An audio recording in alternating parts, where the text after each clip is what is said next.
উপস্থিত সম্মানিত প্রবাসী ভাই বন্ধুরা, সবাইকে আমার সংগ্রামী সালাম এবং শুভেচ্ছা।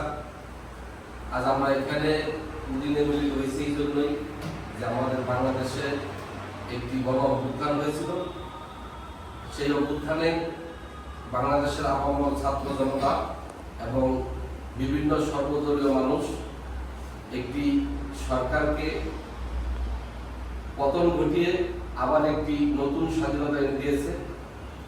আজকে আমরা গভীরভাবে শ্রদ্ধার সাথে স্মরণ করছি এই অর্জনে যারা শহীদ হয়েছে।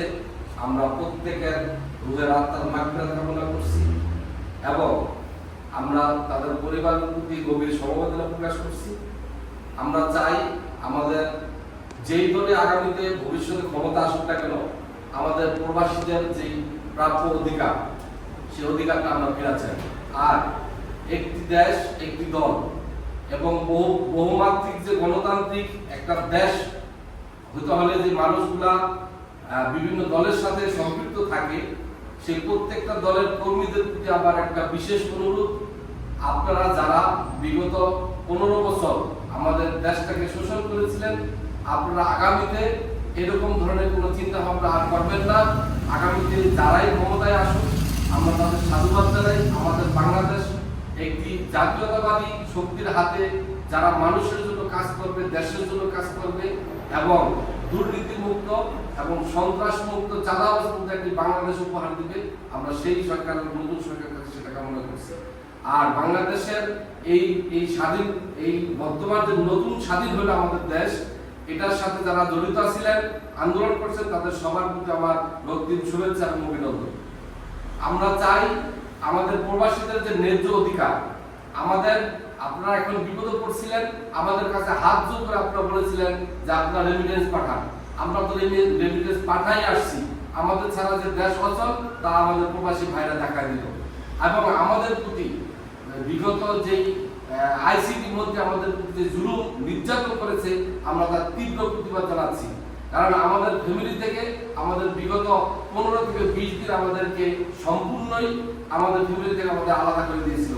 আমরা অধীর আগ্রহে অপেক্ষায় ছিলাম কখন আমাদের স্বজনদের সাথে একটু টেলিফোনে কথা বলতে পারবো। আর আমরা কি দেখলাম, একটি সরকার ক্ষমতায় এসেছিল। আপনারা যেভাবে ক্ষমতায় এসেছিলেন, আমরা কিন্তু ক্ষমতা নিয়ে আপনাদেরকে প্রশ্ন তুলি নাই। আপনারা জনগণের এই দাবির সাথে যেই মানুষগুলো একতা প্রকাশ করছিল, আপনারা কি করলেন, দমন পীড়ন শুরু করে আপনারা পুলিশ লেলিয়ে দিয়ে, আপনাদের ছাত্রলীগকে লেলিয়ে দিয়ে আমাদের মা বোনদের গায়ে হাত তুললেন। আমাদের ছাত্রছাত্রীদেরকে যেভাবে আপনারা ওপেন আমরা দেখেছি, যেভাবে আপনারা কোবালেন এবং হেলিকপ্টার দিয়ে আপনারা যেভাবে গুলি করে শিশু সহ অসংখ্য মানুষকে যারা হত্যা করলেন, আপনারা তাদের বিরুদ্ধে মিথ্যাচারে লিপ্ত হয়ে আপনারা বললেন যে দেশ হেলিকপ্টার দিয়ে নাকি পানি দিয়েছে।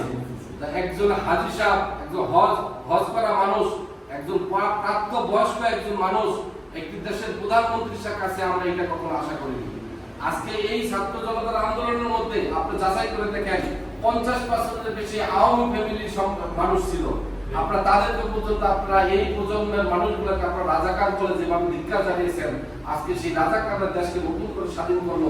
আর আপনারা স্বাধীনতাকামী যারা ছিলেন, তারা এখন রাজাকার হয়ে দেশ থেকে পালিয়ে গেলেন।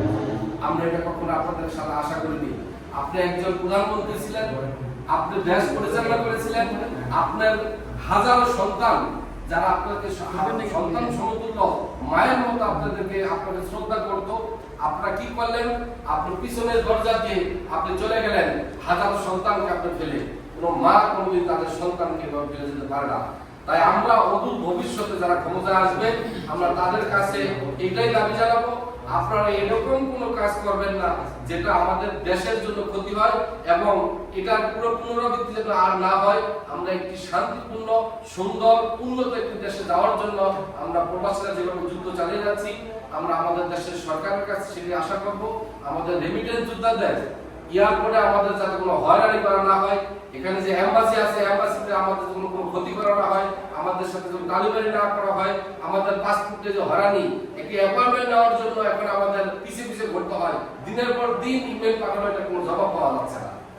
আমরা চাই আমাদের দেশ সুন্দর হোক। আমাদের দেশের আরেকটি কথা, আমাদের দেশে একটি প্রবাসী কল্যাণ মন্ত্রণালয় আছে। আমরা কেউ জানি না প্রবাসী কল্যাণ মন্ত্রীর নাম কি, সে আমাদের জন্য কি করেছে এটা আমরা জানতে চাই। অদূর ভবিষ্যতে আগামীতে যারাই ক্ষমতায় আসবেন, প্রবাসী কল্যাণ মন্ত্রণালয়ের যে মন্ত্রী থাকবে সে যেন বাংলাদেশে বসে না থেকে প্রবাসের যে কটা দেশে বেশি বেশি বাংলাদেশে অবস্থান করছে তাদের সুখ দুঃখ ভালোবাসা তাদের সমস্যার কথা শুনে সেই সমস্যার সমাধানের কথা বাংলাদেশ সংসদ উত্থাপন করে। সেই প্রবাসী কল্যাণ মন্ত্রণালয়ের বাজেট আছে, সে বাজেট কোথায় যায়? আজ আমাদের দেশে লাশ পাঠানোর জন্য আমাদের টাকা কালেকশন করতে হয়। আমাদের কার্ড না হলে আমাদের বিমান ভাড়া ফ্রি করবে না কেন? আজকে যারা আমরা প্রবাসীরা, আমাদের কোনো দেশ নেই, আমাদের কোনো দল নেই। আজকে প্রবাসীরা দেখিয়ে দিয়েছে প্রবাসীরা করতে জানে। এই আন্দোলনে প্রবাসীরা অতপ্রতভাবে জড়িত ছিল। আমি আগামীতে যারাই ক্ষমতা আসবে তাদের কাছে বিশেষ অনুরোধ করব, আমাদের প্রবাসীদের মূল্যায়ন করতে শিখুন। আমরা প্রবাসী যোদ্ধা, আমরা না হলে আপনাদের দেশ চলবে না। আর যারা এখন বর্তমানে দেশ পরিচালনার জন্য আগামীতে দায়িত্বে আসবেন এবং তাদেরকে বিশেষভাবে অনুরোধ করবো, আপনারা কারো প্রতি কোনো অবিচার করবেন না। আমরা চাই ন্যায় শাসন, আমরা চাই আমাদের দেশে একটি শান্তিপূর্ণ দেশ, একটি উন্নত সমৃদ্ধশালী দেশ হোক। আমরা তো প্রবাসী সারা জীবন থাকবো না, আমরা তো চলে যাবো আমাদের মাটির টানে আমাদের দেশে। আমাদের দেশে যে আমরা কি পাবো? একটি কাগজ সিগনেচার করাতে টাকা লাগবে, একটি ভোটার আইডি কার্ড করতে টাকা লাগবে, আপনার পাসপোর্ট গুলাতে ভুল করে রাখেন, এখানে সংশোধন করতে মানুষের পায়ের স্যান্ডেলের তৈরি ক্ষয় হয়ে যাচ্ছে। আপনারা আমাদের কিসের সাহায্য করবেন? আমাদের প্রবাসীদের জন্য আলাদা একটি প্রত্যেকটা এমবাসিতে আলাদা একটি ব্যাচ করা হোক, যেখানে শুধুমাত্র প্রবাসীদের পাসপোর্টের সমস্যাগুলো বিনা টাকায় ঘুষবিহীন তারা সমাধান করে আসতে পারবে। আমরা আগামীতে আমরা আমাদের সাথে আমাদের যতটুকু সম্পদ বাংলাদেশে আছে সেই সম্পদগুলো যাতে কেউ নষ্ট করতে না পারে। যারা বাংলাদেশে আমাদের আত্মীয় আছে, যে যে দল করুকটাকে নেই, দল করার থেকে শিক্ষা নিতে হবে। কারণ এখন আগামীতে যদি একটি দল ক্ষমতায় আসে, তারা হয়তো 5 বছর তারা পরিচালনা করবে, কিন্তু আপনার পরবর্তীতে যদি গণতান্ত্রিক ভাবে নির্বাচন হয়, যদি অন্য একটি দল আসে, আজকে আপনারা 5 বছর যে আকাম করবেন, আমাদের টাকা, আমাদের ঘাম বেচা রক্ত বেচা টাকা দিয়ে আমরা দেশে পাঠাচ্ছি, সেই টাকাগুলোকে আপনি কি করবেন? বিদেশে পাচার করবেন। আজকে খবর এসেছে মানে 99 বিলিয়ন মার্কিন ডলার নাকি বিদেশে পাচার হয়েছে। আমরা এর সূক্ষ্ম বিচার চাই।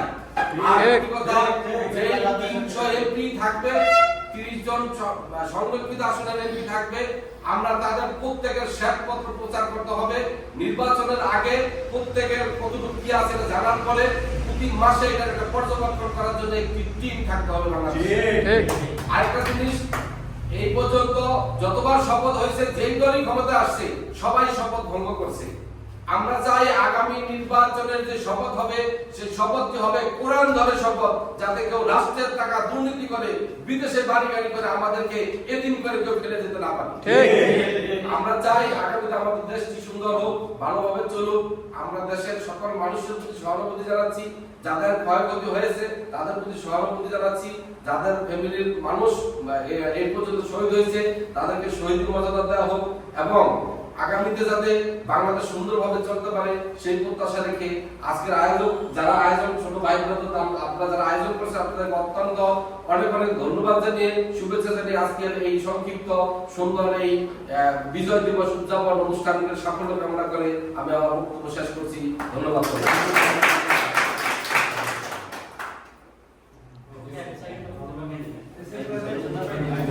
আজকের এই আয়োজক কমিটির অন্যতম সদস্য মোহাম্মদ জাবের আহমেদকে তার বর্তমান সমসাময়িক যে বাংলাদেশের অবস্থা সে সম্বন্ধে কিছু বলার জন্য বিশেষভাবে অনুরোধ করছি। আসসালামু আলাইকুম, আশা করি সবাই ভালো আছেন। তো ধন্যবাদ ভাই আমার বক্তব্য শুরু করে দেওয়ার জন্য। তো আমি প্রথমে আমি শ্রদ্ধের সাথে স্মরণ করতেছি আমার এই শহীদ ভাই বোনরা, যারা আমাদের এই নতুন স্বাধীনতার জন্য যারা জীবন দিয়েছে, যারা আমাদেরকে সজাগ করেছে এবং আমাদের জন্য আমাদের স্বাধীনতা আবার আমাদের কাছে ফিরিয়ে দিয়েছে। ওদেরকে আমি শ্রদ্ধার সহিত আমাদের স্যালুট জানাই এবং আমি ওদের জন্য দোয়া করি যে আল্লাহ তাআলা ওদের জান্নাত নসিব করুন।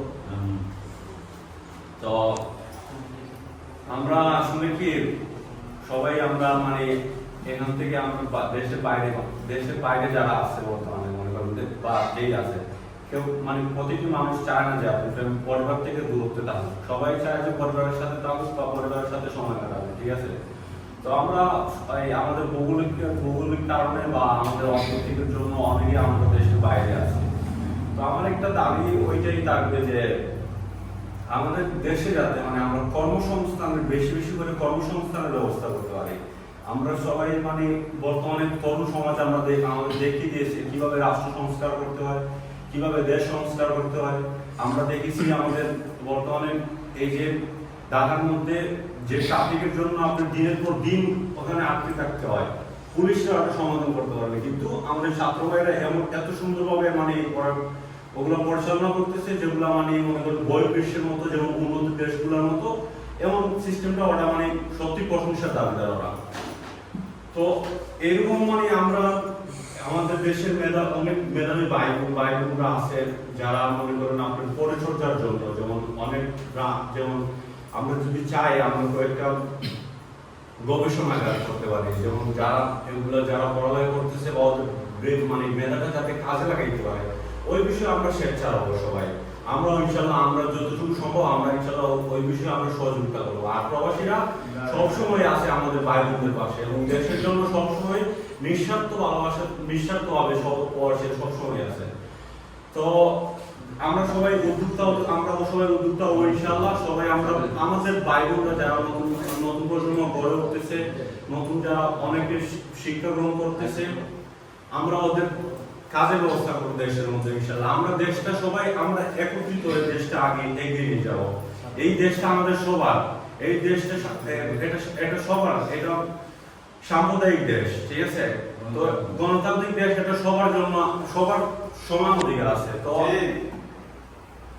এই দেশ বর্তমানে যে আমরা দেখেছি মনে করেন অনেক ধর্মশালায় যেমন অনেকগুলা ওই উপাসনাগুলাতে মানে হামলা চলতেছে বা নির্যাতন চলতেছে বা আগুন দিয়ে পুড়িয়ে হত্যা করা হচ্ছে অনেকগুলা। তো এগুলো মানে আসলে খুবই ঘৃণিত কাজগুলা বা এগুলো আমাদের প্রশংসিত না। আমরা এই জন্য আমরা দেশটা আবার আমরা ফিরে পাই, দেশের স্বাধীনতা এই জন্য আমরা ফিরে নিয়ে আসলে আমাদের ছাত্র ভাইগুলা। তো আমরা চাইবো এগুলা থেকে বিরত থাকার জন্য এবং দেশটা যাতে সুন্দরভাবে প্রতিষ্ঠিত এবং সামনের দিক দিয়ে দেশের প্রতিনিধি যারা আসবে বা এবং ইনশাআল্লাহ অবশ্যই আসবে। এখন শুনছি নাকি 3 মাসের জন্য একটা প্রাথমিক কমিটি গঠন করা হয়েছে। তো এটার পর আবার ইনশাআল্লাহ সবাই আমরা আমাদের ভোটের অধিকার আমরা ফিরে পেয়েছি, যেহেতু ইনশাআল্লাহ আমরা সবাই ভোট দিতে যাবো। তো যাওয়ার পর আমরা যোগ্য ব্যক্তি থেকে আমরা ইনশাআল্লাহ একজনকে ভোট দিব যাতে দেশটাকে সামনে নিয়ে যেতে পারে, যাতে দেশ এবং জাতির কল্যাণে আমাদের কাজে আসে। তো আমার বক্তব্য আমি আর লম্বা করবো না, আমি সবাইকে ধন্যবাদ জানাই। আর আজকের আমাদের আয়োজনটা মানে খুবই সংক্ষিপ্ত পরিসর হয়েছে, কারণ আমরা মানে সময় স্বল্পতার জন্য এবং কাজের ব্যস্ততার জন্য ইয়ে করা হয় নাই। অনেক ভাই আছে যারা মানে এখানে উপস্থিত হতে পারে নাই। ইনশাআল্লাহ আমরা যদি নেক্সট ডে ইনশাআল্লাহ সবাইকে নিয়ে আমরা আরো বড় পরিসরে একটা আয়োজন শনিবার এখন 5টার পরে খেলার মাঠ আমরা ইনশাআল্লাহ আমাদের খেলার মাঠে ইনশাআল্লাহ আমরা আবার বড় পরিসরে নিয়ে সবাইকে নিয়ে বসতে হবে। তো এই নিয়ে আমার সংক্ষিপ্ত বক্তব্য আমি এখানে সমাপ্ত করছি। সবাই ভালো থাকবেন, সুস্থ থাকবেন। আসসালামু আলাইকুম। আমার একটা হ্যাঁ, এখন আপনাদের সামনে বক্তব্য রাখবেন আব্দুল ভাই। আব্দুল ভাই, আপনার কাছ থেকে আমরা একটা সুন্দর একটা বক্তব্য আশা করছি। আসসালামু আলাইকুম ওয়া রাহমাতুল্লাহ। আলহামদুলিল্লাহি রাব্বিল আলামিন, আসসালাতু ওয়াসসালামু আলা সাইয়্যিদিল মুরসালিন ওয়া আলা আলিহি ওয়া সাহবিহি। সম্মানিত উপস্থিত ভাই ও বন্ধুগণ, আমরা জানি আমরা কিসের জন্য এখানে উপস্থিত হয়েছি। বাংলাদেশে যারা নিজেদের রক্ত বিলিয়ে দিয়ে একটা স্বাধীন দেশ আমাদেরকে উপহার দিয়েছে, এখন আমাদের সবার দায়িত্ব হচ্ছে দেশটাকে সুন্দরভাবে বিনির্মাণ করার জন্য আমরা প্রবাসী যারা আছি আমরা আমাদের পক্ষ থেকে সর্বোত্তম চেষ্টা করা এবং এই স্বাধীনতার জন্য আমাদের যে সকল ভাইয়েরা শহীদ হয়েছেন, মৃত্যুবরণ করেছেন বা যে সকল ফ্যামিলি অসহায়ত্ববরণ করেছেন, আমরা আমাদের প্রত্যেকের উচিত তাদের পাশে দাঁড়ানো। তারা শুধু তাদের জন্য না, আমাদের সবার জন্য একটা সুন্দর বাংলাদেশের জন্য তারা কিন্তু এই লড়াই চালিয়ে গেছে।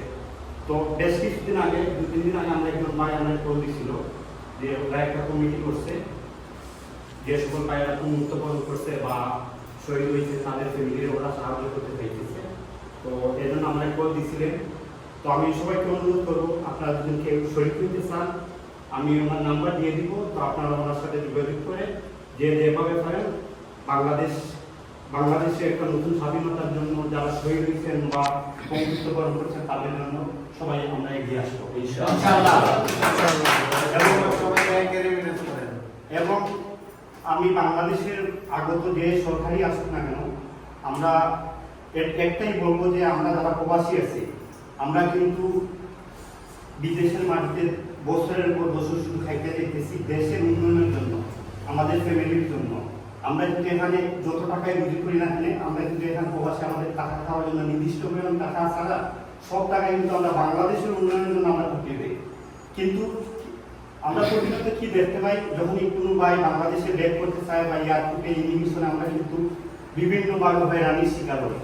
তো আগত যেই সরকার আসুক না কেন এটা একটু খুবই গুরুত্ব সহকারে দেখার জন্য আমি আহ্বান জানাবো, এবং পরবর্তীতে যাতে কোনো প্রবাসী ভাই কোনোভাবে নির্যাতিত না হয়, কোনোভাবে যারা এই ইমিগ্রেশনের দুর্নীতিগ্রস্ত যারা বিভিন্নভাবে হয়রানি করে টাকা পয়সার জন্য, যাতে আমরা পরবর্তীতে এটার জন্য আমরা কোনোভাবে এই সম্মুখীন না হই। তো আমি এটাই বলবো পরিশেষে সবাইকে ধন্যবাদ এখানে উপস্থিত হওয়ার জন্য। আর আমরা অবশ্যই নতুন এই বাংলাদেশকে সবাই মিলিত ঐক্যবদ্ধভাবে আমরা সেলিব্রেশন করবো ইনশাআল্লাহ।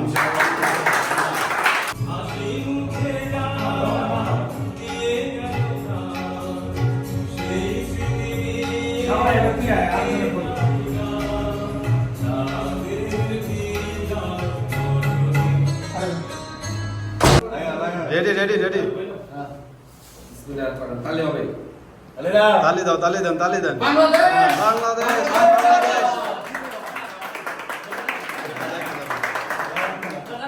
হই হই রই রই শেখ হাসিনা গেল কই হই হই রই রই শেখ হাসিনা গেল কই হই হই রই রই